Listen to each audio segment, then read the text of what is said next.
What is research, and why do we conduct research? Fundamentally, research is first and foremost systematic inquiry. In this course, you'll be learning a lot about the more systematic part of the research process. But the goal of research is typically to either describe, explain, predict, or even control real-world phenomena. As we will see, part of whether or not your goal is to describe the world or even control it will depend a lot on who is conducting the research. But first, let's consider these three basic types of research in which we actually consider the predictive and controlling function of research quite as the same type, generally speaking. So descriptive research is going to be research that actually describes the state of the world. Think about this as science the way you learned it in grade school. What time does the tide go in? Where are the stars in the sky? How many people live in a particular country? About what proportion of the population identifies as a Democrat or Republican? How often do incumbents win re-election, or any type of question like this in which there is a pretty clear answer where you want to know who, what, when, where, how much. That's going to be considered descriptive research. Explanatory research is the type of research that you'll typically associate, perhaps you've learned about it in many of your other classes. It answers more the why or the how question, providing an account of how a state of affairs or a state of the world changes from one state to another. So why is it that some days the tide is higher? If we catalog the tide on day 1, day 2, day 3, day 4, eventually we might notice, okay, it's higher on some days than another. And in fact, if you're really paying attention, you might notice, oh, it depends a lot on how full the moon is. And so then you start to have a theory that there's some connection between the fullness of the moon and the height of the tide. Or perhaps, which is the case, we've learned that incumbents seem to win more often than challengers. Well, what is it about them? Is it their name recognition? Is it the fact that they have been successful, and in fact, if they haven't been a successful incumbent, then they get thrown out? Or is it that they can use their office and their existing office to actually sort of claim more of the media cycle? Or if we want to look at public opinion, why is it that some people are much more supportive of, say, welfare spending, or much more opposed to immigration than others?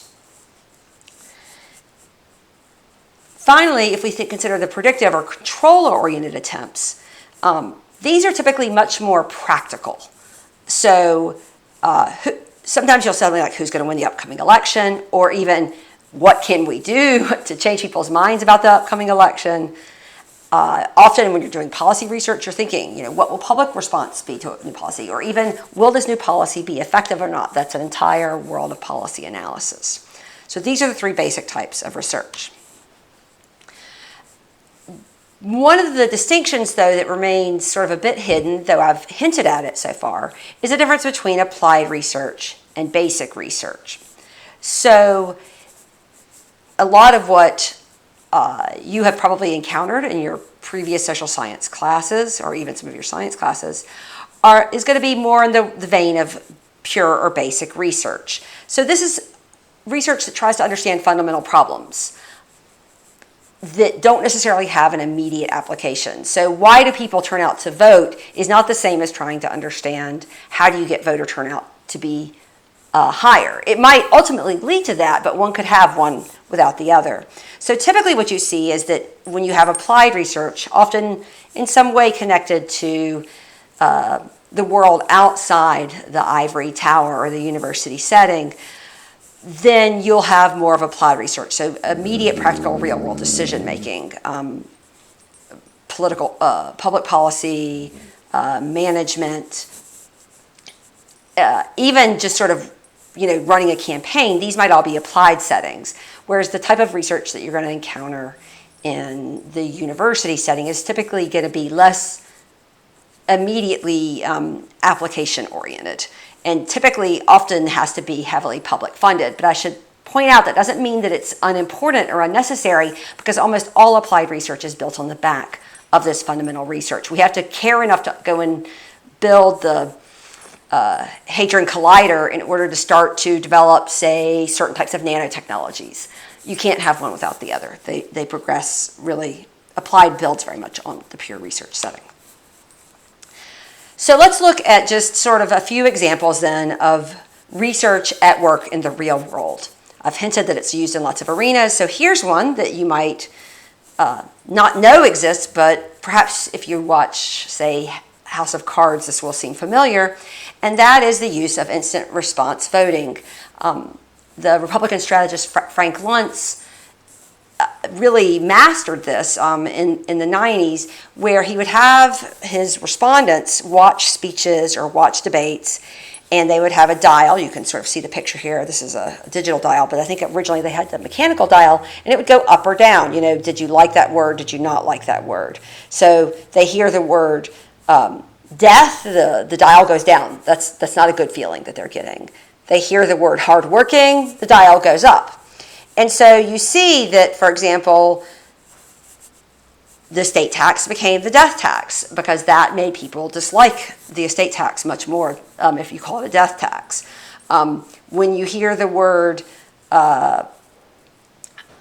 government spending, that's okay, but government waste is quite bad. So again, you would see, and again, the Republicans were some of the first to master this, even though I think now both parties try to use these types of technologies, where by understanding what people like or don't like, they actually then try to control those reactions. By predicting them, they try to control them and actually change the language in their party platforms.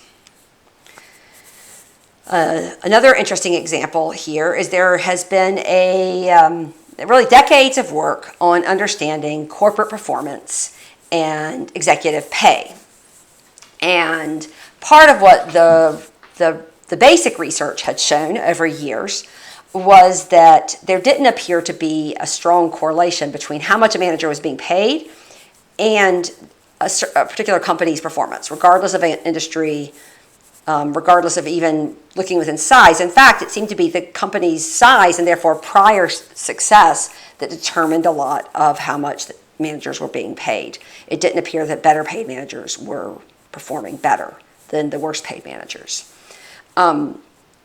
So, interestingly enough then, a large British pension fund, presumably some of whom were aware of this background research, then commissioned a think tank, public policy type NGO, to go and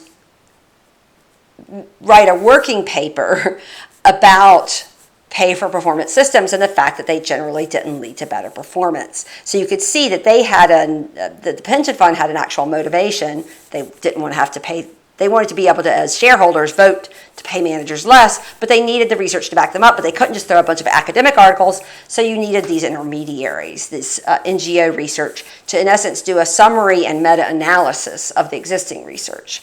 That's the type of job I could imagine many people, for example, even without a PhD, and in some cases with a PhD, going on to do. Finally, one that is become quite topical again is the issue of redistricting in court evidence, because the use of data and research in policymaking is not just restricted to the actual policy and legislative section. In fact, increasingly we find evidence being used in courts and the legal side of public policy. Supreme Court considered a case, Bakawaga, that became known in academic circles as Elbridge Gerry salamander. So in essence, this was from one of the first example of gerrymandering. Of course, Elbridge Gerry, whenever he designed a district that looked like a salamander. And if you look here, you can see the Texas district from 2004, and also the North Carolina, the so-called I-85 district. You can see that what's happening is you get these weird shaped districts where a lot of people are packed in.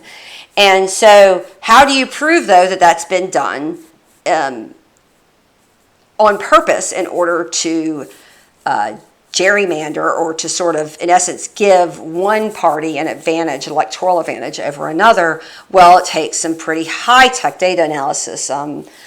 Gary Cox and Jonathan Katz are two leading political methodologists who explored this issue and who ended up, like other political scientists, actually having to go and give evidence that was used in the Supreme Court decision. So this is just 3 quick examples, but what I hope you understand now is why research is important and why it's very important for you, even if you don't plan to go into a PhD, to be able to understand, interpret, and even use research in your future careers.